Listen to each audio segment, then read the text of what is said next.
अच्युतं केशवं रामनारायणं कृष्णदामोदरं वासुदेवं हरिं श्रीधरं माधवं गोपिकावल्लभं जानकीनायकं रामचन्द्रं भजे। अच्युतं केशवं सत्यभामाधवं माधवं श्रीधरं राधिका राधितं इन्दिरामन्दिरं चेतसा सुन्दरं देवकी नन्दनं नन्दजं सन्ददे।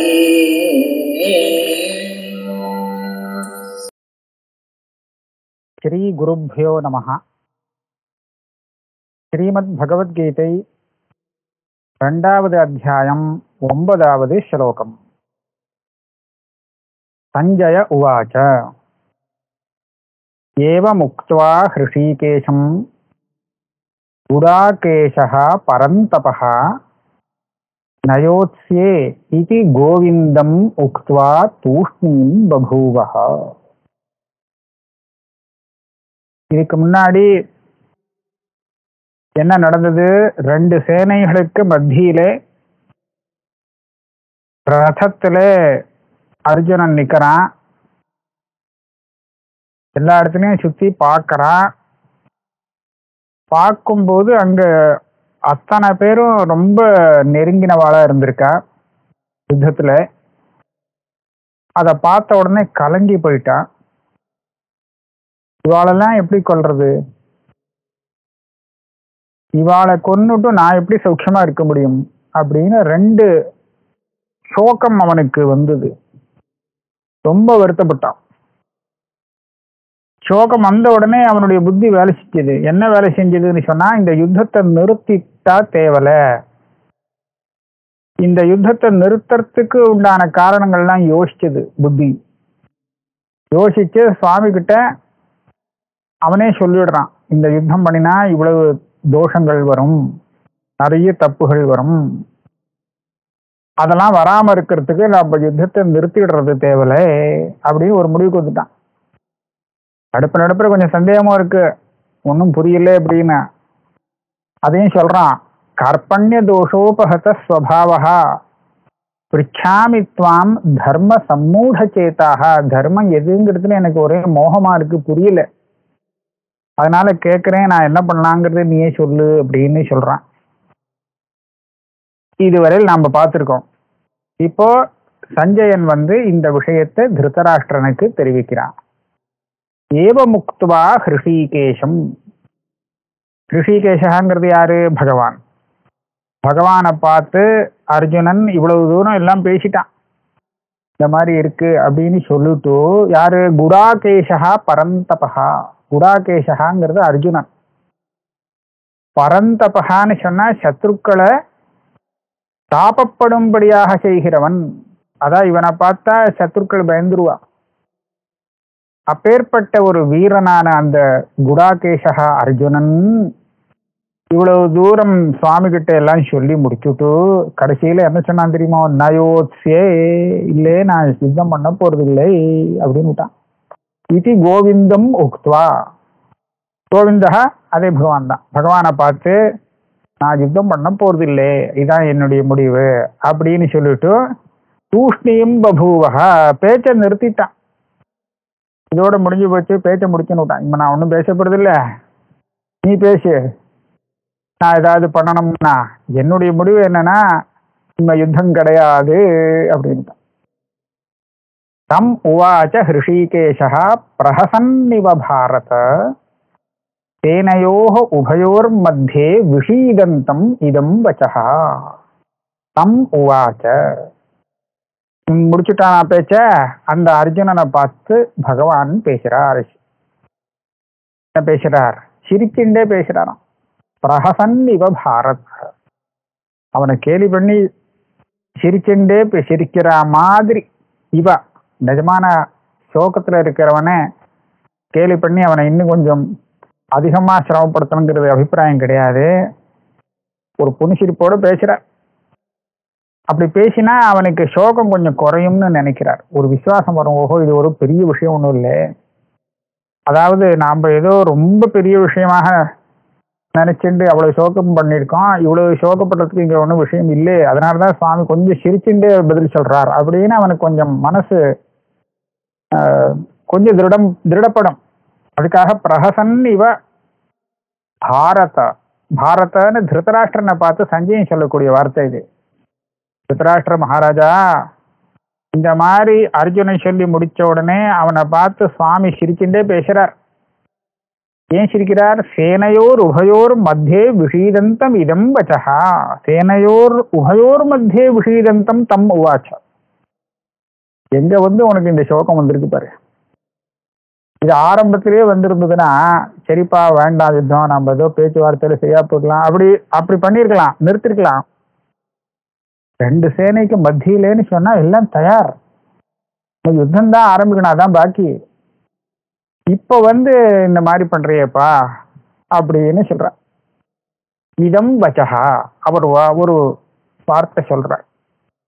மேல்கொண்டே இன்மை பகவான் சொல்ல போறார். ஸ்ரீ பகவான் வாச்ச. அர்ஜுனன் பேச முடிச்சாச்சு, இனிமேல் பகவான் பேச ஆரம்பிக்கிறார். பகவான் என்ன பேசுறார் அர்ஜுனன் கிட்ட? முதல் வாக்கியம், பகவானுடைய வாக்கியம் இதுதான், இதுக்கு முன்னாடி வரல. இதுதான் கீதை ஆரம்பம். அசோச்சான் அன்வசோச்சஸ்துவம் பிரஜாவாதாம்ச்ச பாஷசே கதாசூன் அகதாசூம்ச்ச ந அனுசோச்சந்தி பண்டிதாக நானுசோச்சந்தி பண்டிதாக. அசோச்சான் அன்வசோச்சா த்வம். பகவான் சொல்றார், அர்ஜுனனே நீ அசோச்சியாகன்னு சொன்னா யாருக்காக வருத்தப்பட வேண்டாமோ அவர்களுக்காக அன்வசோச்சகா வருத்தப்பட்டிருந்திருக்கே. யாருக்காக சோகப்பட வேண்டாமோ அவளுக்காக போய் நீ சோகப்படுறியே. பண்ணா இது என்ன ஆச்சு? யாருக்காக சோகப்படணுமோ அவளுக்காக சோகப்பட்டால் அது நியாயம். யாருக்காக வருத்தப்பட வேண்டாமோ அவளுக்காக வருத்தப்பட்டால் அது தப்பு தானே, அந்நியாயம் இல்லை அப்படிங்கிறது இந்த வாக்கியத்திலேன்னு தெரியுது. அசோச்சான் அன்வசோச்சஸ்துவம். நீ சோகம் பண்றியே, யார உத்தேசித்து வருத்தப்படுறையோ அவர்களை பார்த்து நீ வாஸ்தவத்துல வருத்தப்பட வேண்டிய அவசியம் இல்லை அப்படின்னா. அப்படி இருக்கட்டும், நமக்கு சின்ன ஒரு சந்தேகம் வருது. இப்போ அர்ஜுனன் யாருக்காக வருத்தப்படுறானோ அவளுக்காக வருத்தப்பட வேண்டிய அவசியம் இல்லையா? அது நியாயம் இல்லையா? அவளுக்காக வருத்தப்பட்டா நமக்கே மனசுல ஒரு சந்தேகம் வருது. அவன் சொல்றான், பீஷ்ம துரோண பிரமுகத்தாலாம் சொல்லி, பீஷ்மர் என்ன துரோணாச்சாரியர்னா அவ ரொம்ப பெரியவாள்லாம் இருக்கா, ஏதன் மத்தியில நம்ம சொந்தக்காரெல்லாம் இருக்கா, யாரை பார்த்தாலும் எல்லாம் ஏதோ ஒரு சொந்தம், ஆச்சாரியான் மாதுலான் பிராத்திரன் புத்திரான் பௌத்திரான் சகின் என்னமோ ஏதாவது ஒன்று சேர்ந்து விடுறது. ஏதோ ஒரு விதத்துல சர்வான் பந்தூன் அவஸ்திதான், பந்துக்கள் எல்லாரும். இவாளெல்லாம் கொல்லலாமா? யுத்தம் பண்ணி இவ எல்லாத்தையும் அழிச்சுட்டு, இவ எல்லாரையும் அழிச்சுட்டு இவெல்லாம் இல்லாமல் தனியாக ராஜ்யத்தை போகம் பண்ண முடியுமா? இது நியாயமா தானே இருக்கு. அதுக்காக வருத்தப்பட வேண்டிய அவசியம் தானே அப்படின்னு கேட்டா, இங்க பாஷ்யக்காரருக்கு வேலை வந்துருக்கு. இந்த கேள்விக்கு அவர் பதில் சொல்லி ஆகணும். அவர் சொல்றார், இந்த பீஷ்ம துரோணாதிகள் பல பேர் இருக்காங்க, யாருக்காக நீ சோகப்படுறையோ அவர்கள்லாம் நீ வருத்தப்பட வேண்டியவா இல்லை. காரணம் என்னன்னு பாருங்க. நிஜமா ஒருத்தரை பார்த்து நாம வருத்தப்படணும்னா எப்ப வருத்தப்படணும்னு கேட்டா, அவன் கெட்டு போறதா இருந்தா கவனிக்க வேண்டியிருக்கு. ஐயோ பாவம், இந்த மாதிரி அவன் கெட்டு போறானே, அவன் கெட்டு போயிட்டு இருந்தாக்க நாம அவனை பார்த்து நல்லவாள்லாம் அவனை பார்த்து வருத்தப்படுவான். ஐயோ பாவம், இப்படி நல்ல பரம்பரையில வந்திருக்கான், கெட்டு போறானே, நல்லது தெரியாம அப்படின்னு சொல்லி வருத்தப்படலாம். அந்த மாதிரி வருத்தப்பட்டா அது நியாயமா? ஆனா இந்த பீஷ்ம துரோணாதிகள்லாம் கெட்டு போகல. இப்ப அவ ஒரு நீதிப்படி நடந்துட்டு இருக்கா, நல்ல ஆச்சாரத்தோட இருந்திருக்கா, நல்ல நடத்தையோட இருந்துட்டு இருக்கார். சத்விருத்தத்வாத். அவளுக்காக நீ வருத்தப்பட்டுட்டியே, இவாளுக்காக வருத்தப்படாதே. அவ கெட்டு போகிறவா இல்லையே. கெட்டு போறவனாக ஒருத்தன் இருந்தால் அவனை பார்த்து ஐயோ பாவம் கெட்டு போறானேன்னு வருத்தப்படுறது நியாயமா இருக்கும். பீஷ்ம துரோணாதிகள்லாம் அப்படி இல்லையே, அவளுக்கு போய் நீ வருத்தப்பட்டியே. ஒண்ணு. இது நம்ம லோக திருஷ்டியில பாக்குறோம். ஈஸ்வரனா யாருன்னு நம்ம அலசி பார்க்கல. இப்போ அந்த சரீரம் தானா ஆத்மாவா அப்படின்னு பிரிக்க கூடாது. இப்போ நீங்க பிரிச்சு இந்த சரீரத்துக்காக வருத்தப்படுறியா இல்ல ஆத்மாக்காக வருத்தப்படுறியா அப்படிலாம் பிரிக்காம மொத்தமா வச்சுன்னு லோக விவகாரத்துல போய் ஒருத்தருக்காக சோகப்படுறது நியாயம் இல்லை அப்படின்னு எப்போ ஆகும்? அவன் நல்ல வழியில போயிட்டு இருக்கான், அப்படி இருக்கிறது அவனுக்காக என்ன வருத்தப்படுறது அப்படிங்கிறார். அப்படி இல்லை, நான் அவளுடைய ஆத்மஸ்வரூபத்தை பிரிச்சு நல்லா விவேச்சனம் பண்ணி அது அழிஞ்சு போயிடுமே அப்படின்னு சொல்லி பயப்படுறேன். இவா கெட்டு போயிடுவாளேங்கிறதுக்காக பயப்படல, செத்து போயிடுவாளேன்னு பயப்படுறேன் அப்படின்னு அர்ஜுனன் சொன்னான்னு வச்சுக்கோ. அப்ப சொல்றார், இல்ல இவா செத்து போக மாட்டார். ஏன்னா ஆத்மா சாகாது, ஆத்மாவுக்கு சாவே கிடையாது. ஆத்மா நித்தியம், அதுக்கு அழிவு இல்லாதது. இது நீ கேள்விப்பட்டது இல்லையா? இவ்வளவு சாஸ்திரம் சொல்ற ஆத்மாவுக்கு அழிவு இல்லை அப்படிங்கறது உனக்கு தெரியாதா? அப்படி இருக்கிறத வருத்தப்படுறிய. அசோச்சியான் அன்வசோச்சா துவம். ஆனா இவ்வளவு தூரம் நீ பேசினதை பார்த்தா பரம நியாயமா பேசின மாதிரி இருந்தது. பிரஜாவாதாம்ஷ்ட பாஷசே. பிரஜான்னு சொன்னா புத்திசாலித்தனம், இதுதான் பிரஜான்னு பேரு. புத்திசாலித்தனமா பேசினியே, புத்திசாலியா இருக்கிறவா என்ன மாதிரி பேசுவாளோ அந்த மாதிரி பேசுற. நீ இத்தனை நேரம் பேசினது எதுக்காகன்னு கேட்டா, கடைசியில இந்த யுத்தம் வேண்டாம் அப்படின்னு என் வாயால வரவழைக்கிறதுக்கு எப்படி பேசணுமோ அப்படி பேசி காமிச்சேன். கடைசியில முடிக்கவும் முடிச்சார். நயோத்ஸே இதி கோவிந்த முக்தா தூஷ்ணி பகுவா. இல்ல யுத்தம் பண்ணப்படாது, மகா தப்பு அப்படின்னு சொன்னேன் இல்லையா? எப்படி சொன்னால் இது பேச்சினுடைய சாமர்த்தியம். இது விஷயம் தப்பாவே இருக்கலாம், ஆனா அந்த ஆசாமி அதை பிரதிபாதனம் பண்ணினான்னா ரொம்ப சரியா இருக்கு போல இருக்கே அப்படின்னு கேட்கிறவாளுக்கு ஒரு பிரமை ஏற்படும். நீ பேசினது அப்படிதான் பேசியிருக்கேன்னு விட்டார். இவ்வளவு தூரம் தப்பு வரும், யுத்தம் பண்ணினால் இவ்வளவு கஷ்டம் இருக்கு, நம்ம பிதர்களுக்கெல்லாம் மோசம் போகும் அப்படின்லாம் பெருசா சொன்னீங்க. இதெல்லாம் எதுக்காக சொன்ன என்கிட்ட அப்படின்னு கேட்டா, நானும் இந்த யுத்தத்தை நிறுத்த சொல்லிடு. சரிப்பா அப்படின்னா வேண்டாம், நானே யோசிக்காம உனக்கு யுத்தம் பண்ண சொல்லிட்டேன், வேண்டாம்பா அப்படின்னு சொல்லுவேன்னு நினைச்சுட்டு தானே நீ இவ்வளவு புத்திசாலித்தனமா பேசியிருக்க. கிடையவே கிடையாதுன்ட்ட. நீ பேசினது புத்திசாலித்தனம் இல்லை, புத்திசாலித்தனமா பேசுற மாதிரி பேசுறே. பிரஜாவாதாம்ஷ்ட பாஷசே. இது உன்னுடைய மௌಢ்யம்னு தார். பேச்சு சாமர்த்தியமா இருக்கு அப்படிங்கிறது புத்திசாலித்தனம் மாதிரி இருக்கு, ஆனால் நிஜமான புத்திசாலித்தனம் இது இல்லை. நான் புத்திசாலின்னு இப்ப யார சொல்ல போறேன்? யாருக்கு வருத்தமே வராதோ அவருக்கு, அவன் தான் புத்திசாலி. அப்பனா அது என்ன புத்தியா இருக்கணும்? அவனுக்கு அந்த என்ன புத்தி? தரதி சோகம் ஆத்மவித்து. யாருக்கு ஆத்மாவை பத்தி தெரியுமோ, யாரு ஆத்மவித்தோ அவனுக்கு சோகம் கிடையாதுன்னு ஸ்ருதி சொல்றோம். அப்படின்னா ஆத்மாவை பத்தி அறிந்தவனுக்கு சோகம் வராது, வருத்தமே வராது. எதை பத்தி? ஆத்மாவை பத்தி வருத்தம் வர்றதுக்கு இல்லை. அப்ப அப்படி இருக்கிறச்சு நீ அந்த ஆத்மாவை பத்தி தெரிஞ்சுட்டா தான் நீயும் சோகம் வராமல் இருக்க முடியும். ஆனா உனக்கு அந்த ஆத்மாவை பத்தி தெரியல, ஆகையாலதான் சாதாரண ஜனங்கள் எப்படி வருத்தப்படுவாளோ அப்படி வருத்தப்பட்டு இருக்கேன். ஆகையால நான் உனக்கு நான் அதை சொல்லி தர போறேன். உனக்கு சோகம் வராமல், சோகம் இல்லாமல் ஒன்னு ஆக்கணும் அப்படின்னு தீர்மானத்துக்கு வந்துட்டேன். நீதானே சொன்னேன், என்னுடைய சோகத்தை போக்கணும்னா இனிமே எதனாலையுமே முடியாது, இந்த யுத்தத்தை பண்ணி முடிச்சா எனக்கு சோகம்தான் இருக்கும், இந்த ராஜ்யம் கிடைச்சுடுத்தேன்னு சொல்லி என் சோகம் தீராது, இந்த 3 லோகத்தினுடைய திரைலோக்கிய ராஜ்யம் கிடைச்சாலும் என் சோகம் தீராது அப்படின்னு நீயே சொல்லிட்ட.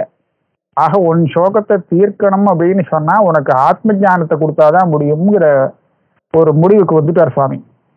அதனால என்ன சொல்றார், நீ தப்பா வருத்தப்பட்டு இருக்க, சரியில்லை, உனக்கு ஆத்மாவை பத்தி ஒன்றும் தெரியல, பேசுறதெல்லாம் சாமர்த்தியமா பேசினாவாரு நினைச்சிட்டு இருக்கே, ஆனா அது தப்பு. அப்ப ஏன் ஏன் ஆத்ம ஜானிகள் ஏன் வருத்தப்பட மாட்டா? அதுக்கு ஒண்ணு சொல்றாரு பாருங்க. கதாசூன் அகதாசூம்ச்ச ந அனுசோசந்தி பண்டிதாக. பண்டிதர்கள் கதாசு அகதாசு இவர்களை பற்றி வருத்தப்பட மாட்டார்கள். கதாசுனா என்ன, அகதாசுனா என்னன்னு முதல்ல சொன்னா கொஞ்சம் விவரிப்போம். அசுனா பிராணன், பிராணன் போனவர்கள் கதாசு, பிராணன் போகாதவர்கள் அதாவது உயிரோடு இருக்கிறவர்கள் அவ அகதாசு. புரியுறதா? கதாசு அகதாசு இவா 2 பேரையும் பத்தி பண்டிதர்கள் கவலையே பட மாட்டார்கள். நானுசோசந்தி பண்டிதாக. என்னமோ நிரடுறது, செத்து போனவாளும் சரி உயிரோடு இருக்கிறவாளும் சரி அவளை பத்தி பண்டிதர்கள் கவலைப்பட மாட்டா.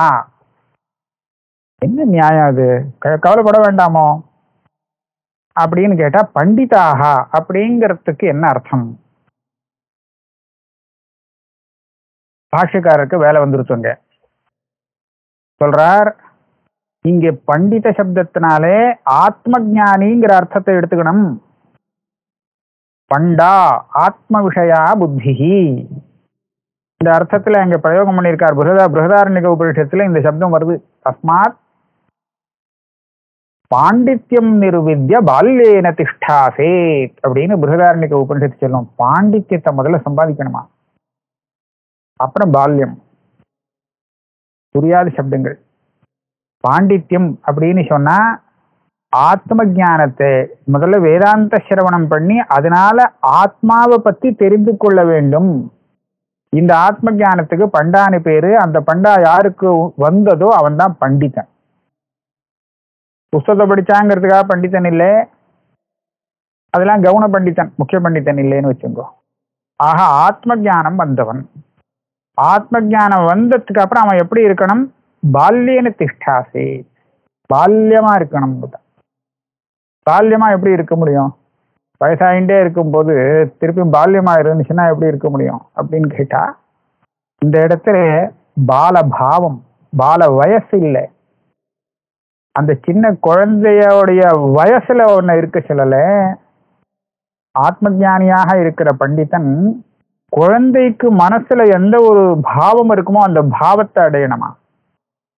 பரமசுத்தமா இருக்குமா அதனுடைய மனசு.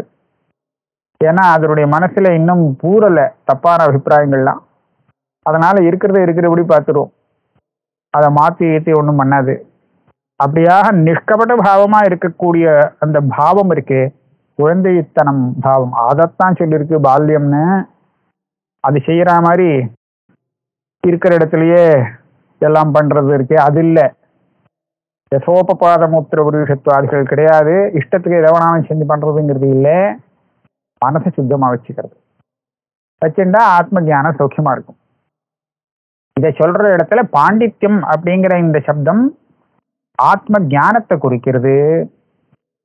ஆத்ம ஞானிகளை தான் பண்டிதாக அப்படிங்கிற இந்த பதம் நமக்கு தெரிவிக்கிறது. அவ கதாசு அகதாசு இந்த 2க்குமே கவலைப்பட மாட்டான்.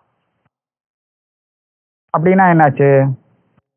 நியாயமா அவ எதுக்கு ஒரு சமயம் கவலைப்பட்டால் எதற்கு கவலைப்படுவார்கள்னு சும்மா ஒரு கல்பனை பண்ணி பார்ப்போம்.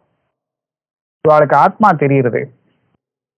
இந்த ஆத்மாவுக்கு ஏதாவது ஒரு குறையோ நிறையோ அதுக்கே அழிவு அந்த மாதிரி ஏதாவது வரும்போது, ஹானி வரும்போது இருந்தால், அடாடா ஆத்மாவுக்கே ஹானி வரும்படியா இருக்கே அப்படின்னு சொல்லி அவ வருத்தப்படுவான் இல்லையா?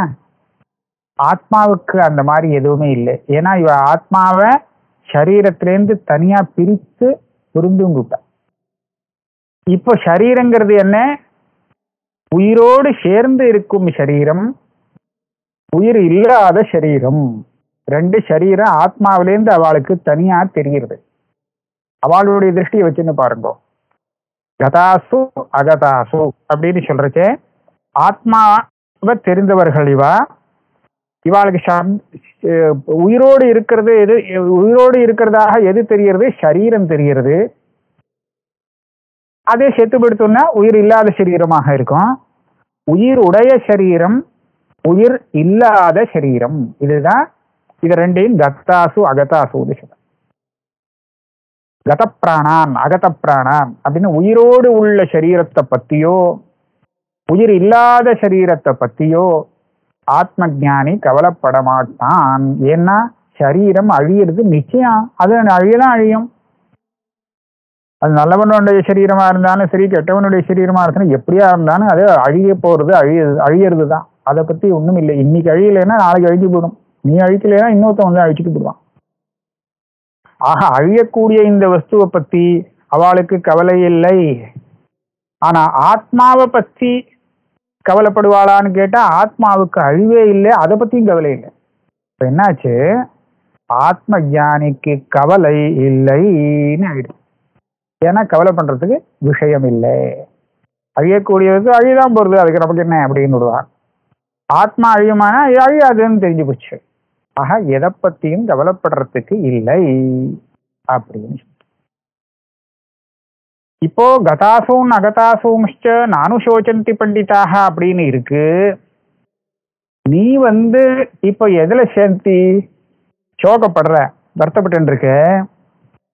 எதுக்கா வருத்தப்படுறேன்னு நீ கொஞ்சம் அலசி பார்த்தா சரியா வராது உன்னுடைய வருத்தம். இவாளுடைய சரீரங்கள்லாம் அழிஞ்சு போயிடும் அப்படிங்கிறதுக்காக நீ வருத்தப்படுறியா? இல்லே ஆத்மாவே அழிஞ்சு போயிடும், பீஷ்மர் துரோணர்னு சொல்லக்கூடிய அந்த ஆத்மாக்களே இல்லாத போயிடும் அப்படின்னு நீ வருத்தப்படுறியா? இப்போ நிஜமா ஆத்மஸ்வரூபத்தை பத்தி நீ தெரிந்து கொண்டிருந்தால் இந்த ஆத்மா அழியாதது அப்படிங்கிறதுக்கு உனக்கு நன்னாவே புரிஞ்சிருக்கும். அப்ப இந்த பீஷ்ம துரோண ஆத்மா எல்லாம் அழிஞ்சு போயிடுமேன்னு சொல்லி நீ வருத்தப்பட முடியாது. அதுக்காக வருத்தப்படல. இவாளுடைய சரீரம் உயிரோடு இருந்துட்டு இருக்கே, இதெல்லாம் நான் யுத்தம் பண்ணி முடிச்சாச்சுன்னா உயிர் இல்லாத சரீரமா போயிடுமே அப்படிங்கிறதுக்காக பயப்படுறேன், அதுக்காக வருத்தப்படுறேன் அப்படின்னு சொல்றியா அப்படின்னு கேட்டா, இது அழியக்கூடிய வஸ்து தானே. அழியக்கூடிய வஸ்து அழிந்து தானே போகும். அதுக்கு எப்படி வருத்தப்பட முடியும் ஒரு புத்திசாலியா இருக்கிறவன் இல்லையா? அதனால ரெண்டு விதத்திலையுமே நீ வந்து வருத்தப்படுறதுக்கு ஒண்ணும் இல்லை. இந்த வருத்தத்தை போக்குறதுக்கு உனக்கு ஆத்ம விவேகம் ஏற்படுத்தி கொடுக்கணும். சரி, ஆத்மா அழிவில்லாதது அப்படிங்கிறத நான் எப்படி புரிஞ்சுக்கிறது? எனக்கோ ஒன்றும் சரியா தெரியல. எடுத்தா போல பீஷ்மர் நிற்கிறார், துரோணர் நிற்கிறார், யுத்தம் பண்ணா செத்து போவாருங்கிறது தான் தெரியுது. இப்போ ஆத்மா அழியாது அப்படிங்கிறத நான் எப்படி கண்டுபிடிக்கிறது அப்படின்னு கேட்டா, சுவாமி அடுத்த ஸ்லோகத்தை சொல்றார். நத்வே வாஹம் ஜாத்து நாசம் நத்வம் நேமே ஜனாதிபாக நச்சைவ ந பவிஷ்யாமஹ சர்வே வயம் அத்தஸ்பரம்.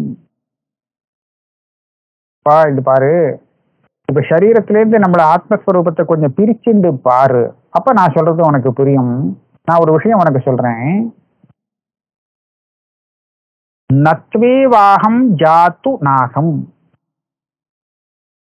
இதுக்கு முன்னாடி எந்த காலத்திலுமே நான் தன்னை சொல்றார். இது கிருஷ்ணனாக கிருஷ்ணன்கிற இந்த ரூபத்தில் இருக்காரே, நந்த கோபகுமாரனாக இவனுக்கு அர்ஜுனனுக்கு சாரதியாக இருந்திருக்காரே, இந்த ரூபத்தை சொல்றார். இந்த ரூபத்திலே நான் இருக்கேன் இல்லையா, அகம். இதுக்கு முன்னாடி எக்காலத்திலையுமே நான் இல்லை என்பது இல்லை. ந ஆசம் இதி ந. ஆசம்னா இருந்தேன், நாசம்னா இருக்கவில்லை. ந நாசம் அப்படின்னு சொன்னா இருக்கவில்லை என்பது இல்லை. என்ன நினைக்கிற, எனக்கு எத்தனை வயசாயிருக்கும்? ஒரு 40-50 வயசாயிருக்கும் அப்படின்னு வச்சுப்போமே. வச்சுட்டா 40-50 வருஷம் முன்னாடி கிருஷ்ணர் இல்லை அப்படின்னு தானே சொல்லுவ. அப்படி இல்லை. எக்காலத்திலையுமே நான் இல்லை என்பது கிடையாது. எப்போதுமே நான் இதுக்கு முன்னாடி இருந்திருக்கேன். நீ இருந்திருக்கலாம்பா. பீஷ்ம துரோணாதிகள்லாம் அவெல்லாம் அப்படி இல்லையே அப்படின்னு கேட்டா, நான் அப்படி இல்லையேன்னு அர்ஜுனன் முதல்ல கேட்பான். பிரச்சனை நத்வம். இங்க ந ஆசீஹி அப்படிங்கிற கிரியாபதத்தை சேர்த்துக்கணும். நீ கூட பிறக்கிறதுக்கு முன்னாடி இதுக்கு முன்னாடி எந்த காலத்திலையுமே இல்லாதவன், இல்லாம போனது கிடையாது. நீ எப்போதும் இருந்துட்டு இருக்க. உனக்கு தெரியலேங்கிறது விஷயம் வேற, இருந்தது தெரியாது. ஆனா இருந்தது வாஸ்தவம், இல்லைங்கிறது தப்பு. நேமே ஜனாதிபாகா, உனக்கு எதிர்த்தா போல இத்தனை ராஜாக்களை பார்க்கறையே, ஜனாதிபாகா ராஜாக்கள், இவாள்லாம் கூட இதுக்கு முன்னாடி எந்த காலத்திலையுமே இல்லாத போகவே இல்லை, எப்போதும் இருந்தவர்கள். அப்படின்னா என்னாச்சு? அனாதி காலமா எல்லாரும் இருந்துருக்கா. அதே மாதிரி சரி இருந்துட்டு இருக்கட்டான், ஆனா இப்ப யுத்தம் பண்ணினா எல்லாரும் இல்லாம போயிடுவாளேன்னு கேட்டா, நைவ ந பவிஷ்யாமஹா சர்வே வயம் மதப்பரம். நாங்க எல்லாருமே, நான், நீ, இந்த ராஜாக்கள், இவ அத்தனை பேருமே இதுக்கு மேல கூட இல்லாம போக மாட்டோம். இவர் நான், நீ, ராஜா அப்படின்னு சொல்றதெல்லாம் அந்த சரீரத்தை சேர்த்து சொல்றார். ஆனா இல்லாம போக மாட்டோம் அப்படிங்கறத சொல்லும் போது அந்த சரீரத்தை ஒதுக்கி ஆத்மாவை பத்தி சொல்ற. ஆக என் சரீரத்திலேயோ உன் சரீரத்திலேயோ இந்த ஜனங்கள், இந்த ஜனாதிபர்கள், ராஜாக்களுடைய சரீரத்திலோ ஆத்மஸ்வரூபம் எது இருக்கோ இது எக்காலத்திலும் இல்லாம போகாது. ஏற்கனவே இல்லாம போனதில்லை, வரக்கூடிய வருங்காலத்துல கூட இது இல்லாம போகக்கூடியது இல்லை. அதனால அந்த ஆத்மஸ்வரூபம் நித்தியமானது. இது அழிஞ்சு போயிடுமோன்னு சொல்லி நீ பயப்பட வேண்டாம், அதுக்காக வருத்தப்படாதே அப்படிங்கிற. இந்த இடத்துல நான், நீ, இந்த ராஜாக்கள் அப்படின்னு தனித்தனியா பிரிச்சு சொல்றார் இல்லையா? இந்த பிரிச்சு சொன்னது நம்ம கண்ணுக்கு தெரியக்கூடிய அந்த சரீரத்தை வச்சுட்டு தான் பிரிக்கப்பட்டது. ஆத்மாவை கண்ணுக்கு பார்க்க முடியாது இல்லையா, கண்ணால பார்க்க முடியாது. அதனால நான் சொல்லி தன்னுடைய சரீரத்தை காமிச்சு சொல்றார், நீ அப்படின்னு சொல்லி அர்ஜுனனுடைய சரீரத்தை பார்த்து சொல்றார். இமே ஜனாதிபாகனா எழுத்தாப்புல இருக்கக்கூடிய ராஜாக்கள் அந்த சரீரத்தை காமிச்சு சொல்றார். அதனாலதான் பிரிச்சு சொல்றார். இந்த பிரிஞ்சு, அதாவது தனித்தனியாக பின்ன பின்னமாக தெரியக்கூடியது சரீரம். சரீரம் பின்ன பின்னமாக தெரியக்கூடியதாக இருக்கிறதுனாலே அதனோடு சேர்த்த ஆத்மாவை தனித்தனியாக சொல்லி காண்பிக்கிறார். இந்த சரீரத்தை ஒதுக்கி வெறும் ஆத்மஸ்வரூபத்தை பார்க்க போனால் அப்போ நான், நீ, இவர்கள் அப்படிங்கிற இந்த பேதம் இருக்காது. அப்ப என்ன ஆகும்? க்ஷேத்ரஜ்ஞாபி மாம் வித்தி சர்வக்ஷேத்ரேஷு பாரத அப்படின்னு 13வது அத்தியாயத்துல பகவான் சொல்ல போறார். க்ஷேத்திரம்னா இந்த சரீரங்கள், இந்த ஒரு சரீரம் இல்லை, சர்வக்ஷேத்ரேஷு. எத்தனை சரீரம் இருக்கோ, மனுஷ சரீரம்னு இல்லை, மிருக சரீரம்ங்கிறது இல்லை, கிருமி கீட்ட சரீரம் வரை சரீரம் அப்படின்னு வந்தா அதுக்குள்ள ஒரு ஆத்மா இருக்கும் பத்தியா? அந்த ஆத்மாவா இருக்கிறது யார் தெரியுமோ? நான் தாங்கிற. நான் தான். க்ஷேத்ரஜ்ஞாபி மாம் வித்தி சர்வக்ஷேத்ரேஷு பாரத். உனக்கு அது தெரியாது, நான் தான் அது ஆத்மாவா எல்லா இடத்துலையும் இருக்கேங்கிறது தெரியாது. அதனால ஒவ்வொரு சரீரமும் வேலை செய்யறதே, அதை வச்சு அதுக்கெல்லாம் தனித்தனியா ஆத்மா இருக்கிறதாக நீயாக நினைச்சுக்கிற. வாஸ்தவமா அப்படி இல்லை. நான் தான் எல்லா இடத்துலையும் ஆத்மாவா இருக்கேன், நான் ஒருத்தன் தான் ஆத்மா அப்படின்னு சொல்றான். அந்த ஒரே ஆத்மாவா இருக்கக்கூடிய நான் உங்களால எப்படி காணப்படுகிறேன்? ஒவ்வொரு சரீரத்தும் தனித்தனியாக இருப்பதாக காணப்படுகிறேன். அதை வச்சுட்டு விவகாரம். அதனால நான், நீ, இமே ஜனாதிபாக அப்படின்னு எல்லாம் பேசினது காணப்படும் இந்த விவகார நிலையை வச்சுட்டு பேசினாரே தவிர இந்த சரீரத்திலேருந்து ஆத்மாவை பிரிச்சு பார்த்து பேசின பேச்சு இது இல்லை அப்படிங்கிறத பாஷ்யக்காரர் இங்க அழகா சொல்லிட்டார். நத்வே வாகஞ்சாத்து நாசம் நத்வன்னேமே ஜனாதிபாக நச்சைவ ந பவிஷ்யாமஹ சர்வே வயம் அத்தப்பரம். இதுக்கு முன்னாடி ஏற்கனவே போன அனாதி காலத்திலையும் சரி, வரப்போகக்கூடிய அனந்தமான காலத்திலையும் சரி, இப்போதும் சரி, இந்த ஆத்மஸ்வரூபத்துக்கு அழிவே கிடையாது, எப்போதும் இது இருக்கும் அப்படிங்கிறத இந்த ஸ்லோகத்துல பகவான் நிரூபணம் பண்ணிவிட்டார். இது 12வது ஸ்லோகம். 13வது ஸ்லோகத்திலே சொல்ல போற விஷயத்த நம்ம அடுத்த கிளாஸ்ல தான் பார்க்கணும்.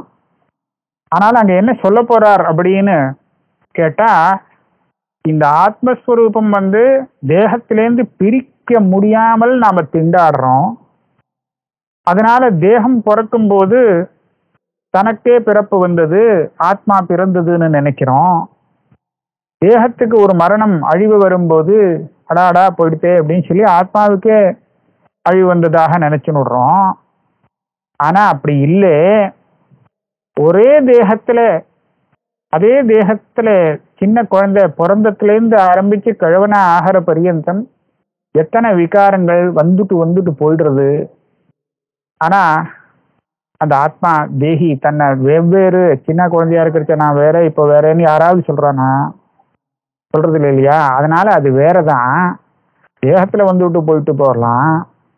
அதே மாதிரி தான்ப்பா இந்த தேகம் சரியா இல்லைன்னு சொல்லிட்டா இதை கழட்டி போட்டுட்டு புதுசா வேற தேகத்தை ஆத்மா எடுத்துக்கிறது. இது போய் நீ அழிவுன்னு நினைச்சுக்காதே, ஆத்மாவுக்கு ஒரு அழிவுன்னு நினைக்காதேங்கிறத திருஷ்டாந்தம் சொல்லி சொல்ல போறார். இதை நம்ம அடுத்த கிளாஸ்ல பார்க்கலாம்.